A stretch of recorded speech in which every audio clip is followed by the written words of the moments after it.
Now there's two things I have to keep in mind according to my dad and grandfather. They use the butt end of the worm because the fish like it better.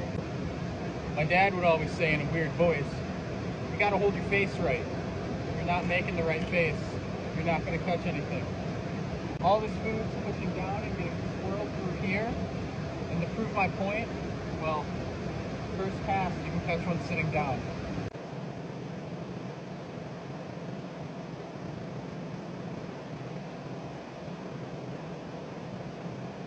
Okay, maybe second cast.